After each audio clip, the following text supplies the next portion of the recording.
Okay, today we're going over the Progressive Era. Remember, the Progressive Era is just fixing the damages caused by the Gilded Age, the era of corruption. Now we're going to start off with the agrarian movement. Remember, with the Homestead Act, it gives settlers 160 acres of land and all they have to do is farm. So with so many people taking advantage and farming, it's going to create a couple of problems. One, they're not selling their stuff. It's very hard to get, the crops or the supplies from the Great Plains because it's so far away from the cities. Not only that, when they had to sell them or when they were transporting them across the country, it became too expensive because they were at the mercy of the railroads. And sometimes they would fall into debt because they didn't have the right farming techniques that they needed to actually survive in the farming industry. All right, so those are a couple of problems with the agrarian movement. Now, this is going to lead to the Grange movement in 1876.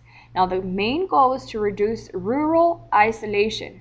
Again, 160 acres of land is a lot of land, and you are isolated. You are kept away from the rest of civilization. So you can go miles and miles without having a neighbor.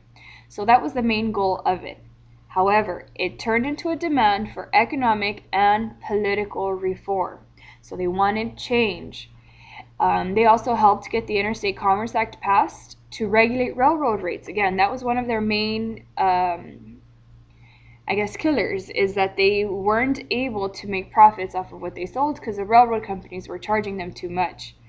Now, in Munn versus Illinois, it stated that, the Supreme Court ruled that states can regulate railroad companies. However, it was later overturned, and the only control that the states would later have is only on interstate commerce, anything between states. Other than that, they have no control. And then it goes back into, the spoil system and corruption that continues in the United States at this time. The Populist Party. In 1891, 1896, they were a third party representing your laborers, farmers, and industrial workers. Now, what we know with third parties is that they're very difficult to actually win an election. Third parties, what they are there for is to help educate voters on special issues. And the Populist Party was going to be for, your middle class, your farmers and your laborers and your workers. They were there to provide an outlet for minority grievances. Remember that word grievances means complaints. There was also pressure. They were also giving pressure to major parties to adopt their ideas. And that's what usually happens with third parties. Major party will adopt it.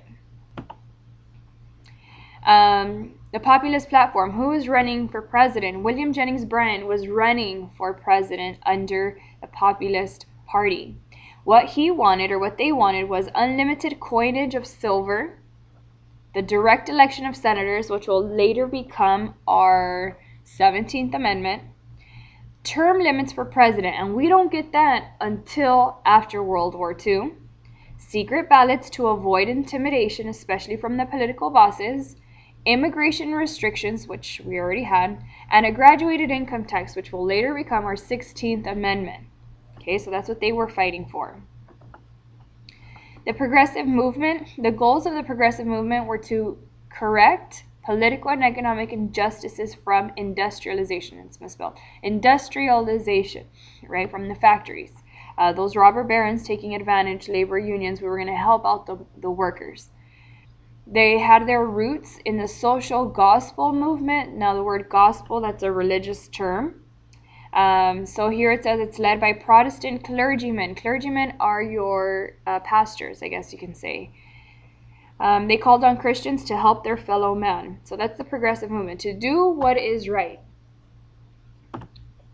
Now, the impact of the progressive movement, of course, you have social reform. Jane Addams was a leader in it. She created the Whole House in Chicago, which helped assimilate immigrants. She housed them, taught them how to read and write in English, and taught them basic skills that were needed for their workplace to help them survive in America.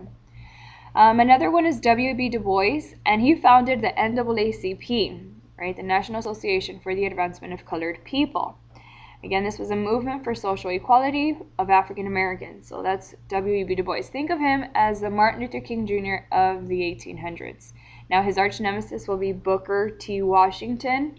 W.E.B. Du Bois said, with time we'll get our equality. Booker T. Washington said, "We need to have it now." Ida B. Wells is an African-American leader who worked to end lynching, and we read up on one of her writings, right, on lynching, which is the hanging of African-Americans or minorities, right? And these were public, so people would go and actually just view these things. So that's what she fought for, the ending of lynching. Another impact, the muckrakers. Muckrakers were investigative reporters who exposed corruption. One of the most famous ones that we've gone over is Upton Sinclair in his book, The Jungle, which we also read on, and it described the meatpacking industry and how it was unsanitary and how we had to fix this problem. Frank Norris is the octopus, which is on the Stranglehold Railroad had over farmers, and Jacob Riis is How the Other Half Lives. Showed photographs showing poverty in urban areas. So you're going to see a lot of your tenements and sanitation, the fact that there wasn't any kind of sanitation laws or rules to help you be clean or safe. Now we're going to get into the presidents. The first progressive president is Teddy Roosevelt, Theodore Roosevelt, and his square deal. You remember he was a trust buster. He helped break up bad trusts. He was there to do a job, and he wasn't there to be friends with big business. And his plan is known as the Square Deal. Now, a couple of things that he passed were the protection of consumer health. The Meat Inspection Act, especially after reading The Jungle, was absolutely disgusting. He even became a vegetarian for a while, right, because it was so disgusting. And the Pure Food and Drug Act, which we still have today. Okay. He also increased the power of the ICC, which is the Interstate Commerce Commission, which regulates how railroad companies are going to deal business. Also, the conservation on the nation's natural resources. He put aside a couple of wildlife areas that weren't going to be sold. And his friend Frank Muir helped him with that.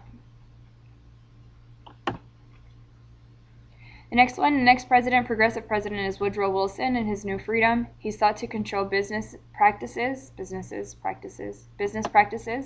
to promote greater competition and to lower tax rates. He created the National Park Service, which protected public parks and monuments. The 16th Amendment, which gave Congress the power to tax personal income, right? This is how your parents get an income tax because of the 16th Amendment. The Federal Reserve Act regulated money and how much money was out there. And the antitrust legislation that he passed was the Clayton Antitrust Act, which increased federal government's power to prevent unfair business practice, to prevent their unfair business practices. Okay, so it was a continuation of Teddy Roosevelt. The women's rights movements began with the Seneca Falls Convention in 1848, right? The birth of women's rights movement was then. This is before the Civil War. Susan B. Anthony, she was a fighter for women's suffrage. She voted in 1872, but got arrested for voting. Took it to the Supreme Court. The Supreme Court says just because you're a citizen does not give you the privilege of voting. So she was struck down. And then in the 19th Amendment, it wasn't passed until 1919, which gave women ultimately the right to vote. And the last one is literature in America. Realism, which depicts things as they really are, right? It's no fantasies. It's real, the real stories.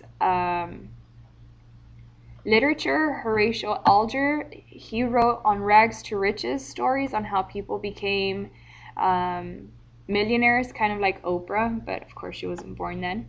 You have Mark Twain and his adventure stories. He actually dubbed the term the Gilded Age. And then, of course, Kate Chopin. All right, Kate Chopin, she was a notable woman novelist. In her book, The Awakening, she depicts the conflict between our inward and outward lives. The main character that she writes about is a respected wife and mother who leads a routine life. She suddenly awakens one summer when she falls in love and discovers passion before committing suicide. The book caused a scandal and was banned from many libraries across the nation. Now, if you have any questions, that's the end of our PowerPoint. If you have any questions on the Progressive Era, you let me know. I'll see ya.